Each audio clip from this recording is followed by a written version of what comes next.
जिस दिल में शुक्र हो वहां कभी गम ज्यादा देर नहीं ठहरता। खड़े होकर पानी पीने का नुकसान। पानी अचानक जिस्म में जाता है, जिससे गुर्दे और दिल पर दबाव पड़ता है। बेहतर है बैठकर सुकून से पानी पियो। ज्यादा देर जागने का नुकसान। नींद की कमी दिमागी कमजोरी, दिल के अमराज और याददाश्त पर बुरा असर डालती है। वक्त पर सोना सेहत की कुंजी है। खाने के फौरन बाद सोने का नुकसान। इससे बदहजमी और मोटापा बढ़ता है। खाने के बाद थोड़ी चहलकदमी करो।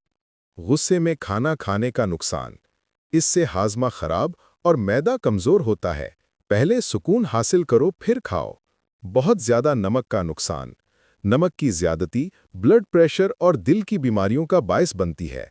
खाने के साथ ज्यादा पानी पीने का नुकसान। ये हाजमा कमजोर करता है और मैदे को सुस्त बना देता है। सुबह जल्दी उठने का फायदा। दिलो दिमाग ताज़ा रहते हैं, जिस्म में तवानाई आती है और दिन भर बरकत रहती है। ज्यादा मोबाइल इस्तेमाल करने का नुकसान। आंखों की रोशनी कमजोर होती है, दिमागी तनाव और नींद की कमी होती है। ज्यादा हंसने का नुकसान। हर वक्त हंसने से दिल की हैबत और वकार कम होता है। कम बोलने का फायदा। इंसान की इज्जत बढ़ती है और वो दूसरों की नज़र में दानिशमंद लगता है।